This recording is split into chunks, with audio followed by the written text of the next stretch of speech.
Haleluya. Salam sejahtera di dalam kasih Tuhan Yesus Kristus. Kita terus bertumbuh di dalam Tuhan. Kita terus mempersiapkan hidup kita.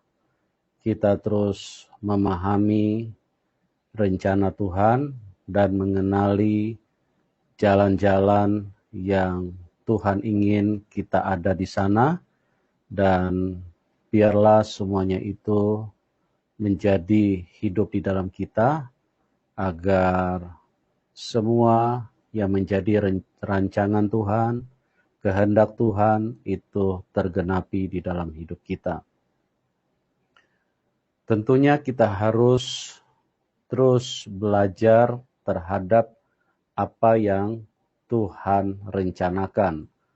Kita mendalami apa yang tertulis di dalam kebenaran firman Tuhan.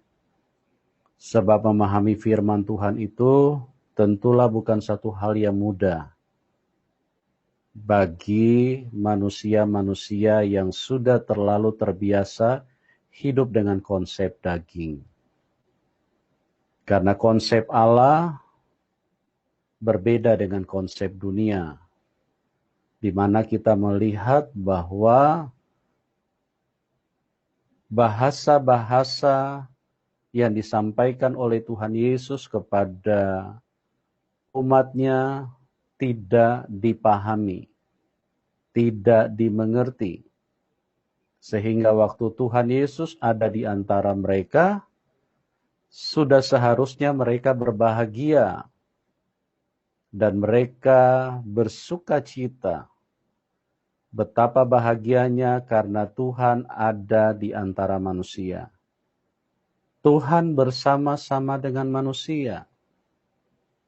Tuhan mengasihi manusia. Dan Tuhan ingin melakukan hal-hal yang luar biasa untuk membebaskan manusia. Tapi apa yang kita lihat, hal itu berbanding terbalik. Satu kenyataan yang sangat mengerikan. Ternyata justru bangsa Israel lah orang-orang yang tidak menginginkan Tuhan. Kenapa bisa terjadi seperti itu? Karena mereka tidak menangkap bahasa Tuhan. Mereka tidak mengerti firman Tuhan. Mereka tidak mengerti perkataan Tuhan. Mereka tidak mengerti tujuan Tuhan. Justru mereka tampil dengan berselisih, bersoal jawab dengan Tuhan. Karena manusia mempunyai keinginan yang berbeda, sementara Tuhan mempunyai tujuan yang berbeda. Nah, inilah yang menjadi kenyataan di dalam hidup manusia jika manusia tidak mempelajari sungguh-sungguh, jika manusia tidak berada di dalam kehendak Tuhan. Seharusnya kita bersyukur. Seharusnya bangsa Israel bersyukur. Dan ini adalah gambaran daripada kehidupan orang percaya, kehidupan orang Kristen. Jangan kita menganggap, oh itu perlakuan orang Israel yang tidak mengerti firman Tuhan. Bangsa Israel adalah bangsa yang durhaka. Sungguh ini adalah merupakan contoh. Ini adalah merupakan kenyataan bagaimana manusia yang seharusnya berbahagia. Seharusnya mereka menangkap apa yang Tuhan mau. Tapi justru mereka terus bertentangan. Nah, kalau kita orang Kristen saat ini, umat Tuhan saat ini, tidak belajar dari kenyataan seperti itu, maka hal ini tidak ada bedanya dengan orang-orang Israel. Orang Israel ada orang yang melihat mujizat-mujizat Tuhan yang begitu besar terjadi di dalam hidup mereka. Banyak hal yang terjadi secara supranatural dari sehari ke sehari. Mereka melihat laut terbelah. Mereka melihat tanda-tanda yang heran. Mereka telah berjalan di dalam api. Mereka telah berjalan di dalam hal-hal yang tidak masuk di akal. Tetapi apa kenyataannya? Mereka adalah orang-orang yang tidak mengerti. Nah, oleh sebab itu, perlu sekali kita mempersiapkan diri kita. Perlu sekali kita untuk menggali, memahami apa yang Tuhan inginkan. Nah, oleh sebab itu, sebagai hamba Tuhan, kami terus hadir untuk supaya apa yang dimaksudkan oleh firman Tuhan itu bisa tersampaikan. Dan itu bisa menjadi sebagai modal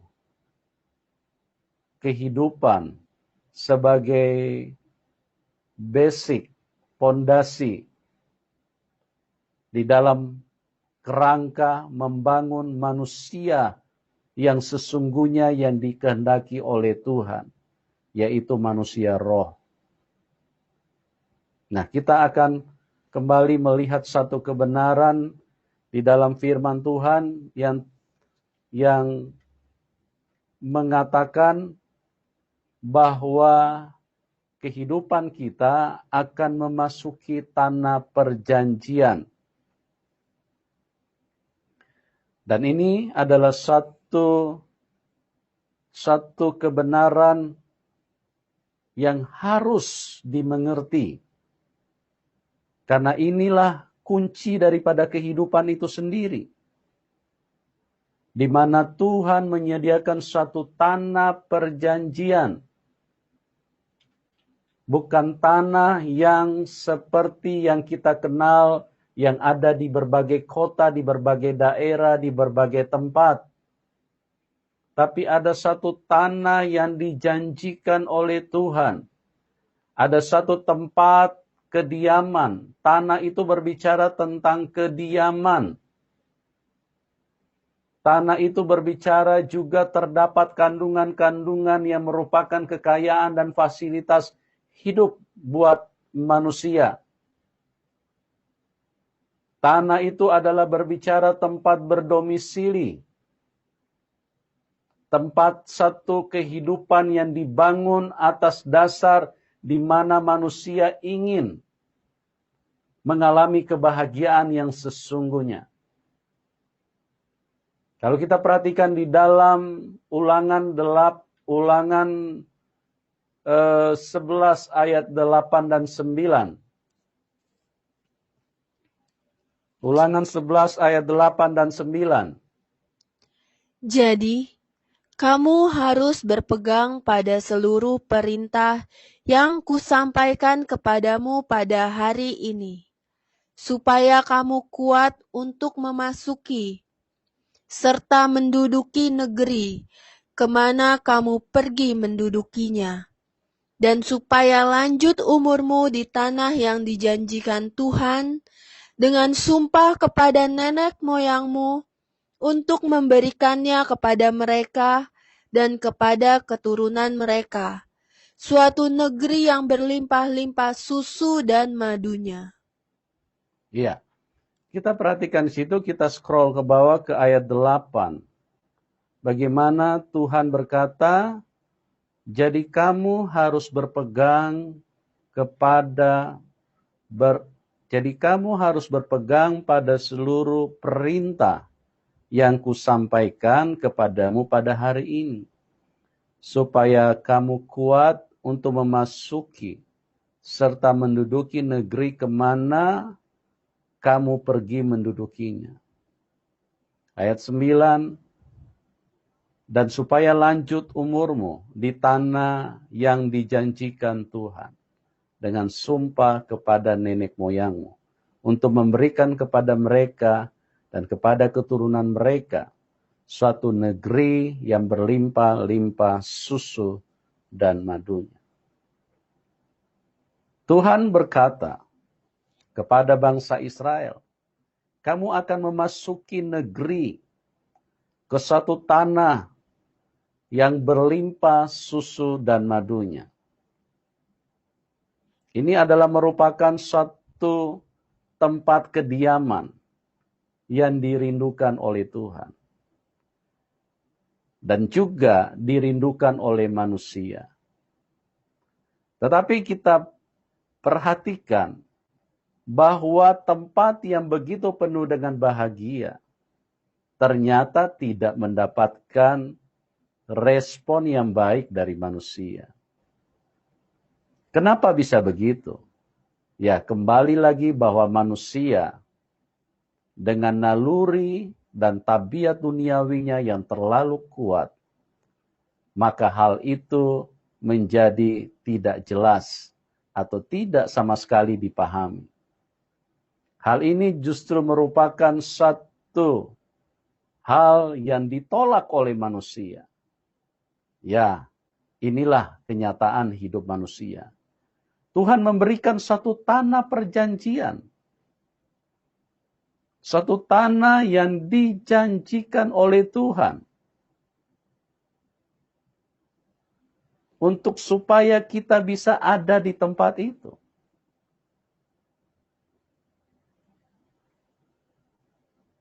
Tetapi manusia, kalau kita perhatikan bahwa perjalanan bangsa Israel,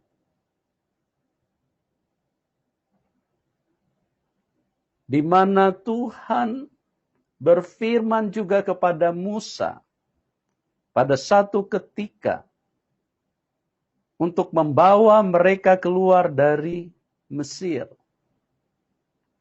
ke satu tempat yang dijanjikan oleh Tuhan.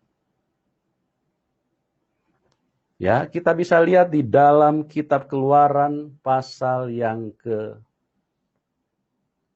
ketiga ayat ke-7 sampai dengan 10. Dan Tuhan berfirman, Aku telah memperhatikan dengan sungguh kesengsaraan umatku di tanah Mesir. Dan aku telah mendengar seruan mereka yang disebabkan oleh pengerah-pengerah mereka. Ya, aku mengetahui penderitaan mereka. Sebab itu aku telah turun untuk melepaskan mereka dari tangan orang Mesir dan menuntun mereka keluar dari negeri itu ke suatu negeri yang baik dan luas, suatu negeri yang berlimpah-limpah susu dan madunya, ke tempat orang Kanaan, orang Het, orang Amori, orang Feris, orang Hewi, dan orang Yebus. Ya. Sekarang seruan orang Israel telah sampai kepadaku. Juga telah kulihat betapa kerasnya orang Mesir menindas mereka. Jadi sekarang, pergilah, aku mengutus engkau kepada Firaun untuk membawa umatku orang Israel keluar dari Mesir. Ya. Kita melihat di sini bahwa Tuhan mempunyai satu rencana yang khusus.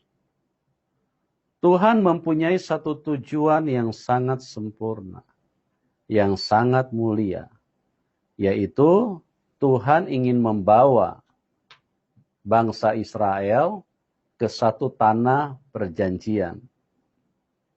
Kenapa bisa seperti itu? Karena Tuhan memang benar-benar memiliki satu kehidupan yang terpisah dengan kehidupan dunia ini.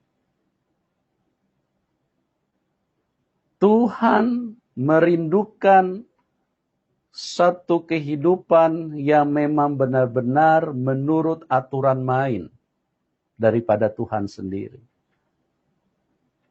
Tuhan menginginkan suatu kehidupan di mana Tuhan yang memerintah,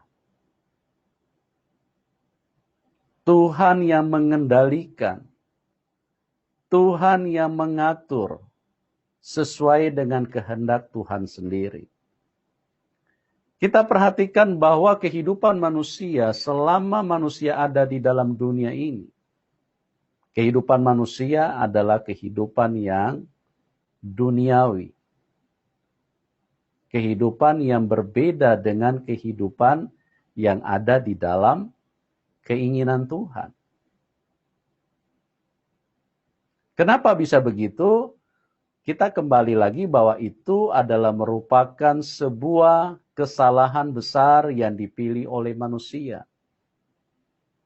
Di mana Tuhan menghendaki suatu kehidupan yang sesungguhnya penuh dengan kebahagiaan, kehidupan kekal, tidak ada kematian, tidak ada air mata, tidak ada penderitaan, tidak ada beban, tidak ada kesulitan, tidak ada bahaya, tidak ada bencana, tidak ada kecelakaan. Tapi oleh karena kebodohan manusia yang dipilih oleh manusia yang pertama, inilah yang membuat manusia masuk ke dalam suatu kehidupan yang sangat menyengsarakan, yang sangat membahayakan hidup manusia. Oleh sebab itu, satu ketika Tuhan memberikan satu analogi, satu penjelasan kepada bangsa Israel, bahwa Tuhan akan memisahkan manusia ke suatu tanah perjanjian. Dan ini bersifat analogi, ini bersifat ilustrasi. Bahwa Tuhan ingin memisahkan manusia daripada kehidupan dunia pada umumnya. Tuhan berkata kepada Musa, bawalah mereka keluar dari tanah Mesir. Aku ingin mereka pindah ke satu tanah yang aku janjikan kepada Abraham. Suatu tanah, satu kehidupan yang benar-benar berbeda. Suatu kehidupan yang benar-benar bertolak belakang dengan kehidupan dunia. Nah, apa yang terjadi di situ di dalam firman Tuhan? Bawalah mereka keluar dari Mesir. Dan pindah, bawalah mereka, Tuhan berkata kepada Musa. Di dalam Keluaran 7 ayat Keluaran 3 ayat 7 dan sampai 10. Pindahkan mereka.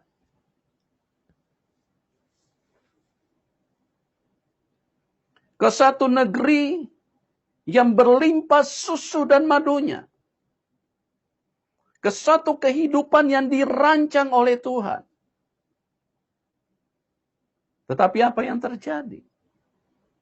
Manusia tidak memahami ini. Sampai sekarang pun manusia tidak memahami. Yang berisikan tanah perjanjian itu tidak dipahami. Apa sih tanah perjanjian itu? Kenapa kita harus ke tanah perjanjian?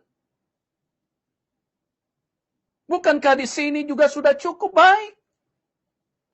Bukankah di sini kami juga bisa hidup? Dan itu yang dialami oleh bangsa Israel waktu mereka berada di Mesir. Mereka bersitegang dengan Musa. Tanah perjanjian yang disuruh oleh Tuhan kepada Musa untuk membawa mereka ke negeri itu. Tapi mereka tetap tidak mau.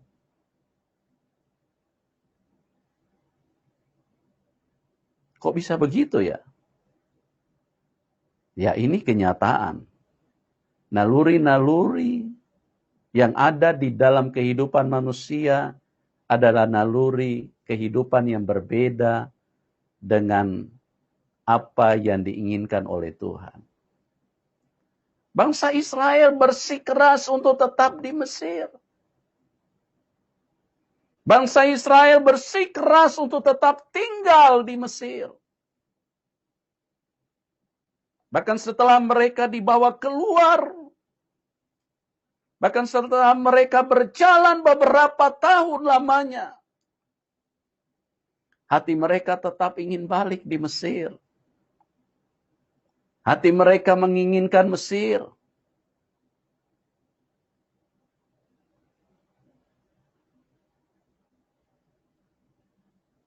Ini adalah kenyataan hidup. Sampai saat ini begitu banyak umat Tuhan yang tidak paham. Apa itu tanah perjanjian? Kenapa kami harus ke sana? Untuk apa kami harus diam di tanah perjanjian? Kok bisa seperti itu ya?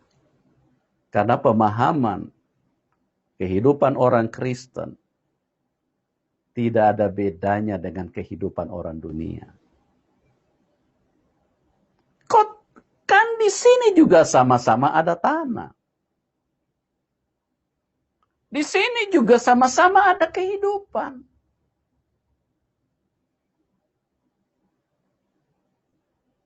Kita perhatikan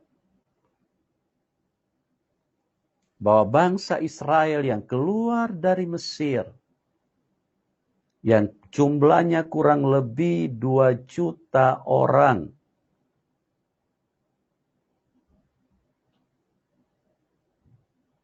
tapi sangat disayangkan sekali, yang berhasil memasuki tanah perjanjian itu hanya 2 orang.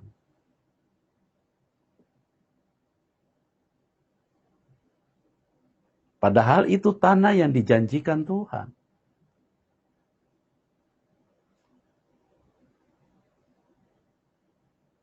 Sebetulnya hak penuh sudah ada di tangan mereka. Hak penuh itu sudah menjadi milik mereka. Itu tanah yang dijanjikan oleh Tuhan. Bukan dijanjikan oleh pejabat. Tapi Tuhan yang berjanji akan memberikan satu tanah. Satu kehidupan yang berbeda. Satu kehidupan yang berlimpah dengan susu dan madunya. Tapi kenyataannya, hanya 2 orang. Hanya 2 orang yang masuk. Yaitu Yosua dan Kaleb. Betapa kerasnya keinginan manusia untuk bertahan di Mesir. Apa artinya itu? Artinya betapa kuatnya keinginan manusia untuk tetap hidup di dalam dunia ini. Manusia tidak mengenal tanah perjanjian. Apa sih itu tanah perjanjian itu? Kami tidak ingin ke sana. Ada begitu banyak gereja Tuhan yang selalu berdoa kalau bisa umur panjang di tengah dunia ini. Ada begitu banyak gereja besar yang menginginkan hidup 120 tahun. Kelihatannya si rohani. Kelihatannya si baik. Tapi bagaimana dengan tanah perjanjian yang Tuhan janjikan itu? Tuhan berkata kepada bangsa Israel, di rumah Bapakku banyak tempat tinggal. Di rumah Bapakku ada tanah perjanjian. Jangan gelisah hatimu. Aku pergi ke sana untuk menyediakan tempat. Aku pergi ke sana supaya di mana aku berada, di situ pun kamu berada. Halo, gereja Tuhan. Sudahkah Anda mengenal ada satu tanah perjanjian yang disiapkan Tuhan buat hidupmu dan hidupku? Atau kita juga tidak ada bedanya dengan bangsa Israel? Kami ingin balik ke Mesir. Kami ingin hidup di Mesir. Kami ingin hidup 120 tahun.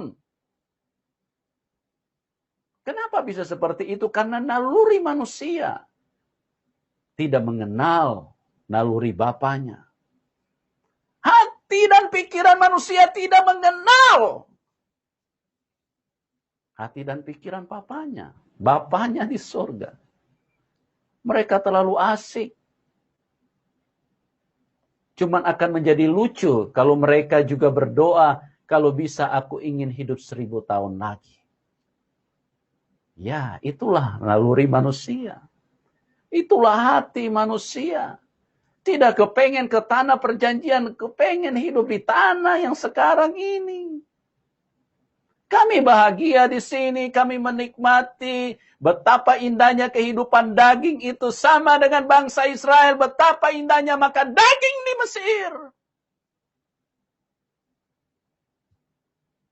Mau sampai berapa lama kita mendukakan hati Tuhan?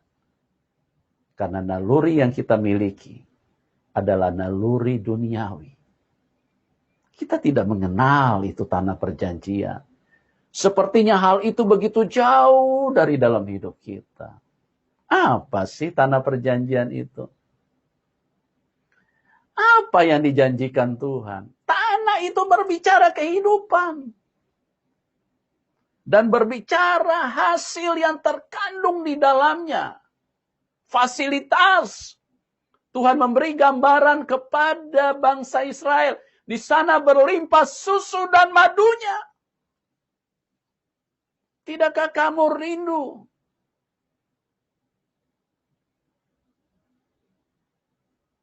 Oh, sudahkah kita mengerti? Ada tanah perjanjian yang diperuntukkan buat kita. Satu kehidupan yang berbeda. Suatu kehidupan yang benar-benar dikuduskan oleh Tuhan. Satu kehidupan yang begitu mulia. Yang disediakan bagi gereja Tuhan. Sudah saatnya kita berbicara tentang kerajaan surga. Sudah saatnya kita bicara tentang tanah perjanjian itu. Sudah saatnya ada di hati kita bahwa Tuhan menyiapkan satu kehidupan yang baru, yang berbeda, yang terpisah, yang terputus dengan dunia ini. Tuhan bilang kepada Musa, bawa mereka keluar. Pergilah dari Mesir, keluar dari Mesir, keluar dari dunia. Tinggalkan dunia ini. Masuklah ke satu tanah perjanjian. Ke satu tempat yang berlimpah dengan susu dan madunya. Nah, selama dalam perjalanan 40 tahun, bangsa Israel terus bersikeras. Kepengen untuk tetap di Mesir. Bahkan ada beberapa saat mereka bersitegang dengan Musa. Ada beberapa saatnya Musa hampir dilempar dengan batu. Hampir dilempar dengan batu. Hampir mati Musa. Musa adalah bayangan dari Tuhan Yesus. Bangsa Israel tidak mengerti. Tuhan Yesus datang untuk membawa kita keluar dari dunia. Memindahkan kita dari dunia ini. Tuhan berkata, karena begitu besar kasih Allah akan dunia ini. Sehingga ia memberikan anaknya yang tunggal. Supaya barang siapa yang percaya kepadanya tidak binasa. Melainkan beroleh hidup yang kekal. Di dalam Filipi dikatakan bahwa tanah air kita di surga. Tanah perjanjian. Sudahkah itu ada di dalam hatimu? Sudahkah itu ada di dalam pemikiranmu? Sudahkah itu menjadi tujuanmu? Sudahkah itu menjadi hasratmu? Menjadi cintamu? Menjadi keinginanmu yang meluap-luap di dalam hidupmu? Atau engkau masih terus mencari? Masih terus mengingini dunia. Oh, Pak, saya tidak mengingini dunia. Saya tidak mengingini dunia. Tolong cek baik-baik. Bagaimana doa yang dilakukan di gereja? Kami berdoa supaya hidup seperti Musa 120 tahun. Ini naluri daging. Naluri yang tidak pernah ingin ketemu dengan bapaknya. Tidak pernah ingin tanah perjanjian itu. Selalu merasa di dunia ini.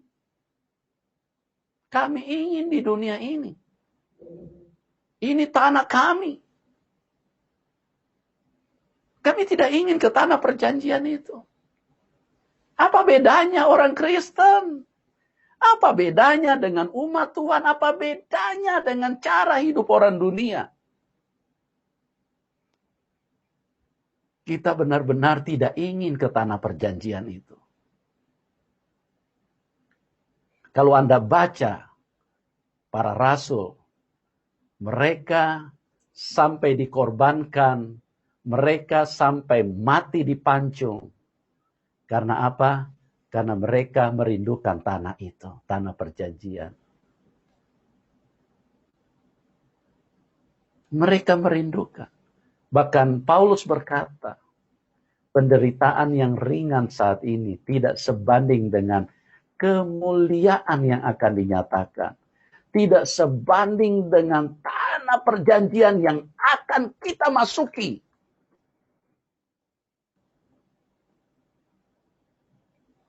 Dengarkan gereja Tuhan.